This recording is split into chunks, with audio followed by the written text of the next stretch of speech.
mudah diucapkan, tapi pengertian secara hukumnya seperti apa, termasuk juga dari pakar seperti apa, termasuk juga parameter daripada perizinan itu apa, ini akan kita bahas. Hari ini juga kita akan selesaikan karena ini hari terakhir, ada rekomendasi ya. Dan yang terakhir dari rekomendasi kita akan membahas tentang dispensasi, jadi ada 3 ya. Ada dispensasi, rekomendasi, ada perizinan ya. Baik, kita mulai diskusi dengan berdoa. Dimulai.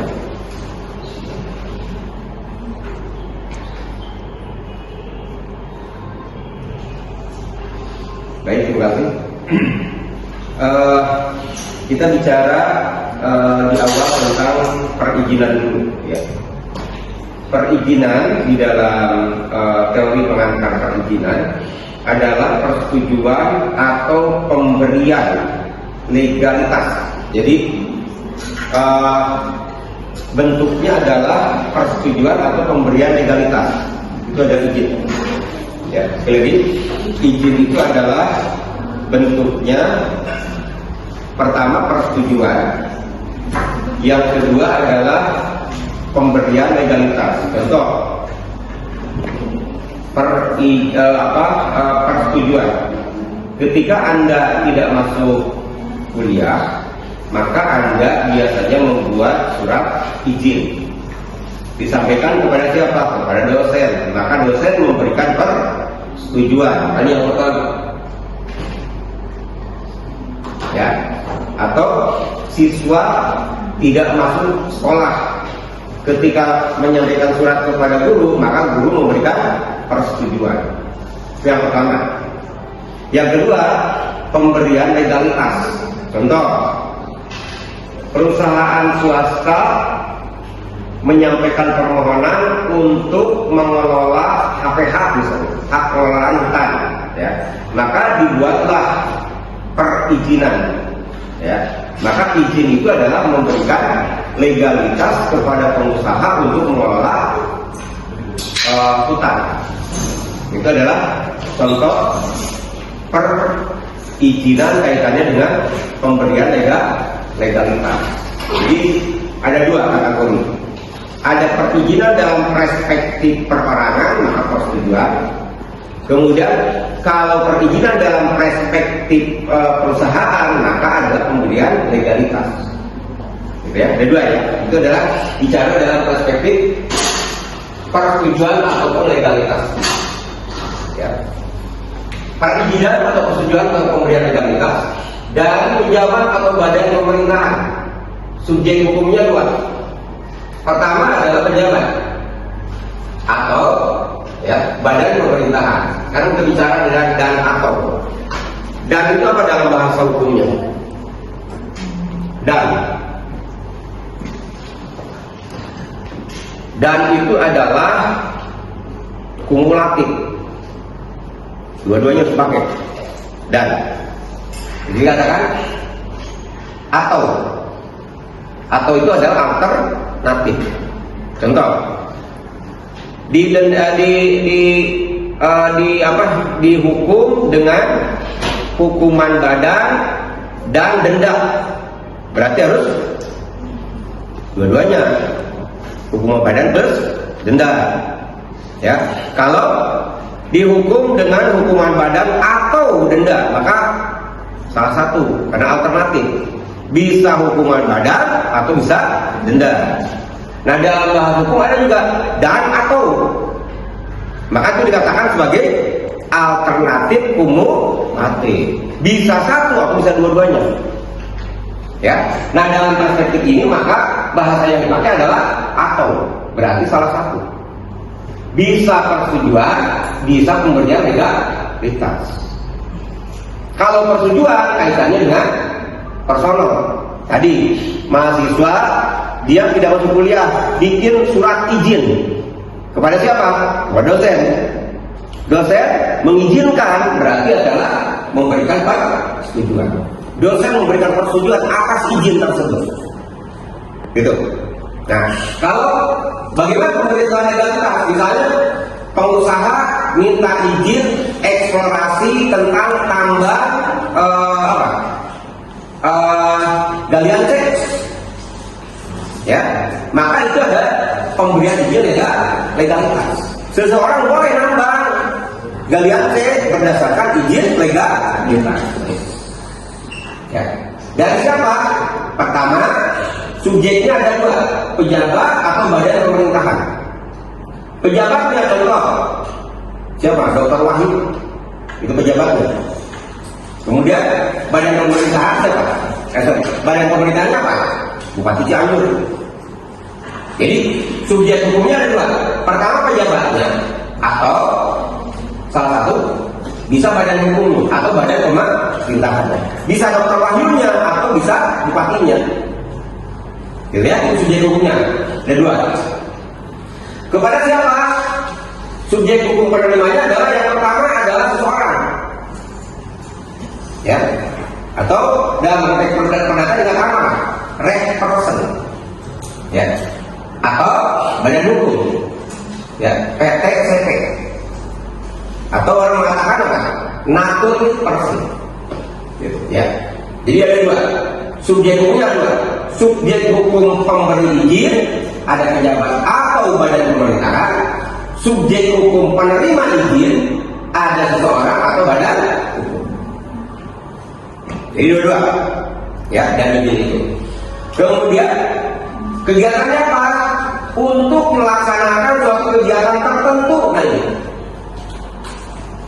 yang pada dasarnya dilarang.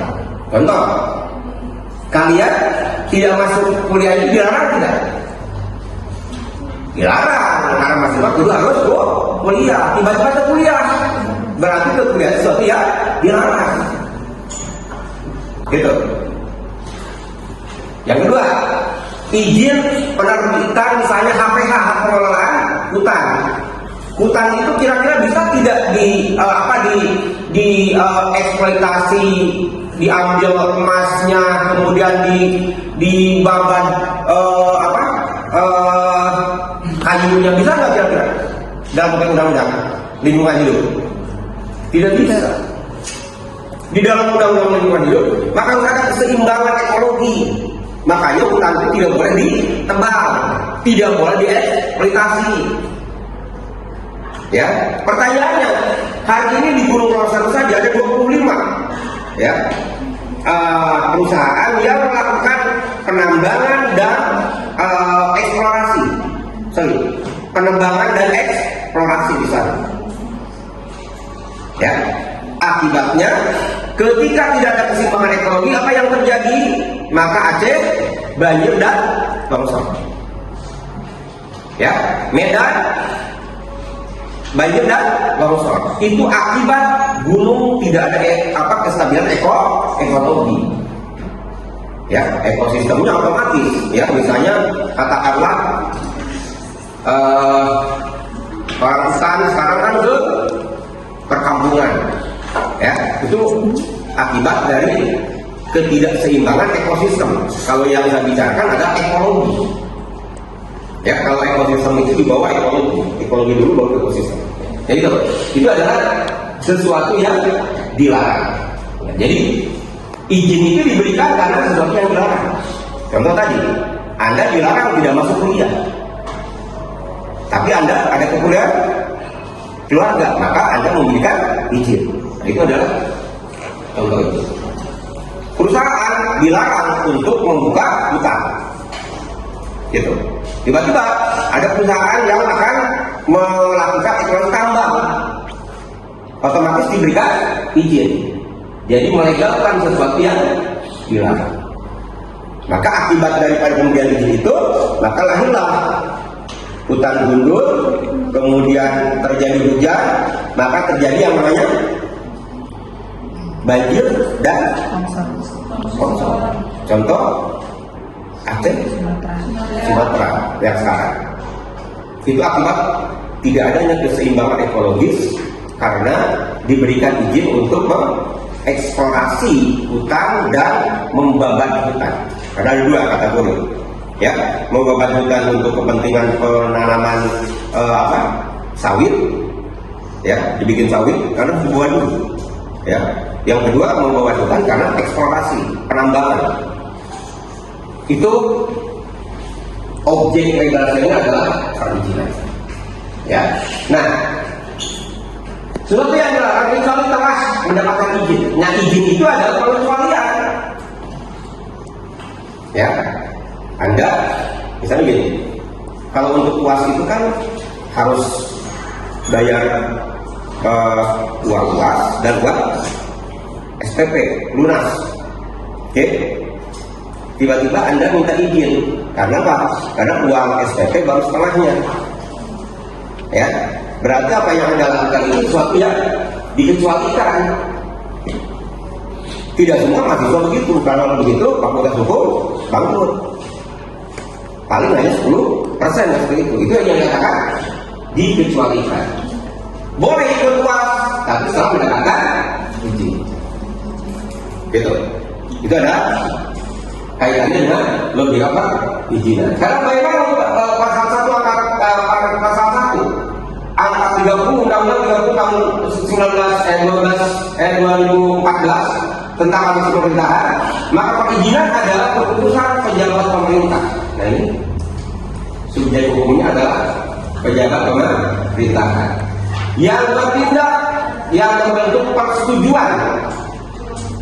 Bentuknya adalah persetujuan untuk melakukan kegiatan tertentu, ya, kegiatan tertentu tadi yang dilarang kepada orang pribadi atau badan hukum. Jadi kalau Undang-Undang Nomor 30 Tahun 2014 mengatakan, di sini katakan yang pertama perizinan adalah keputusan pejabat pemerintah sepihak, ya, yang membentuk apa? Persetujuan melakukan kegiatan. Ini subjeknya, ini objeknya, ya, tertentu tadi di sini katakan, ya, kalau di sini katakan lebih lama, di sini ada tertentu. Kepada siapa? Orang pribadi, subjek hukum menerimanya dan kepada hukum. Jadi itu adalah bicara dalam perspektif pasal 1 angka 30 Undang-Undang 30 tahun 2014 tentang pemerintahan administrasi pemerintah. Itu adalah pengertian perizinan. Oke. Kita masuk kepada pendapat pakar. Kita ambil satu Prajudi Atmo Sudibyo. Prajudi Atmo Sudibyo mengatakan perizinan adalah tindakan hukum sepihak. Dia katakan tindakan hukum sepihak. Jadi hanya dilakukan oleh pemerintah saja, ya. Dari pemerintah yang bersifat mengizinkan, sakot, yang bersifat mengizinkan, yaitu memberikan legalitas atau atas suatu tindakan atau kegiatan warga negara yang sebelumnya dilarang oleh hukum. Nah, ini yang ditekan, yang sebelumnya dilarang oleh hukum. Itu dilarang oleh hukum. Hukum ada yang melarang orang membakar hutan dan mengeksploitasi hutan. Hukum mana? Undang-undang apa yang melarang itu? Undang-undang tentang lingkungan hidup. Kenapa undang-undang lingkungan melarang ada pembakaran hutan, eksploitasi hutan? Karena tadi ada hutan itu terjaga ekologinya, ada keseimbangan ekologi. Kalau ada keseimbangan ekologi, maka tidak mungkin ada yang namanya banjir. Tidak mungkin ada yang namanya ya seperti yang ada sekarang, ya, kalau terjaga keseimbangannya. Di ada sekarang bisa banjir dan bisa terjadi longsor karena hutan di sekitar Aceh dan Medan itu tidak lagi terjaga keseimbangannya. Kenapa demikian? Karena akibat penambangan dan pembabatan hutan yang diizinkan. Nah, ini siapa yang mengizinkan? Maka kalau yang mengizinkan, kalau di pusat itu adalah presiden. Kemudian presiden menunjuk kepada menteri kehutanan, ya. Maka di daerah ada dirjen tentang, ada kepala dinas tentang kehutanan. Nah, lembaga inilah yang bertanggung jawab terjadi banjir dan terjadi longsornya di Aceh dan di Medan. Kalau kita bicara dalam perspektif perizinan, karena tidak mungkin dari lembaga yang lain perizinan. Ya, kali itu yang bicara terkait perizinan. Jadi kata Prof. Prajurit Dirjo, ya, ini kegiatan warga negara sebelumnya dilarang oleh hukum. Sebelumnya tidak boleh menurut Undang-Undang Lingkungan Hidup adanya pembabatan hutan dan eksploitasi hutan. Begitu diizinkan terjadi pembabatan hutan secara masif karena ingin hutan dialihfungsikan menjadi tanaman sawit, dibawa hutannya. Ya. Kemudian juga ada pengusaha yang ingin mengeksploitasi sumber daya alam yang ada di dalam hutan itu. Apa saja, misalnya ada emas, ada nikel, maka dibawa juga, diambil sumber daya alam. Maka menjadikan sekali lagi di sana terjadi longsor dan banjir. Karena tanah tidak tertahan, air tidak terserap, maka airnya ke bawah. Nah ini bicara dalam perspektif kegiatan yang dilarang oleh hukum. Kata prajurit, kalau diizinkan maka boleh. Ya, itu yang bicara dalam perspektif perizinan. Ya. Kemudian kita masuk ke dalam sifat perizinan. Nah, ini ada 3. Ya, kita satu saja nanti Anda baca aja. Saya akan berikan nanti ke kelas. Ya. Perizinan bersifat, maka ada 3.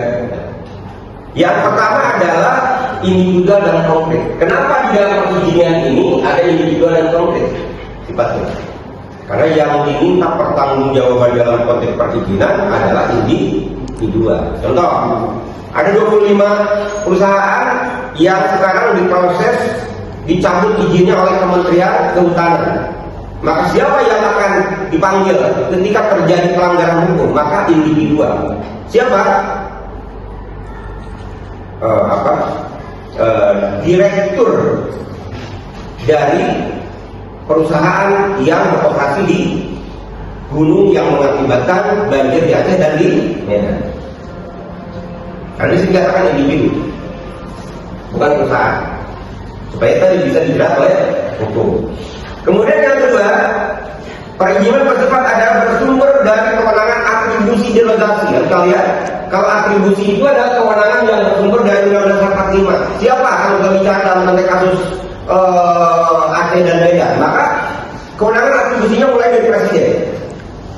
Ya, presiden mendapatkan kewenangan untuk mengelola bumi, tanah, dan air luas oleh negara itu berdasarkan Undang-Undang 45. Kemudian presiden menurunkan kepada Menteri Kehutanan melalui kuasa apa? Delegasi. Nah, ini atribusi delegasi.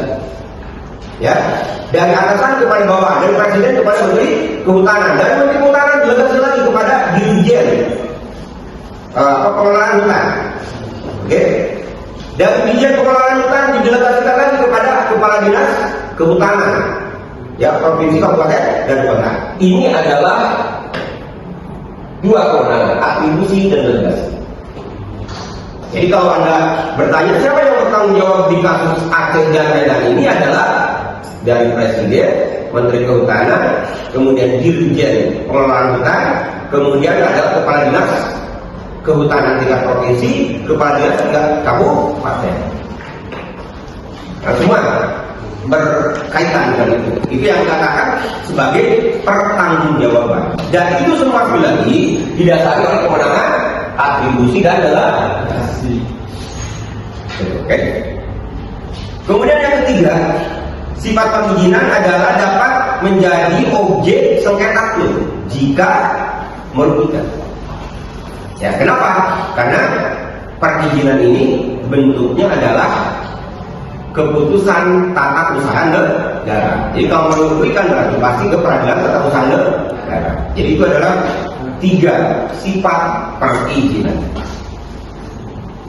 Karakter perizinan. Maka ada 5. Yang pertama adalah berbentuk keputusan administrasi negara. Tuh. Nah ini. Ya. Yang kedua merupakan pengecualian dan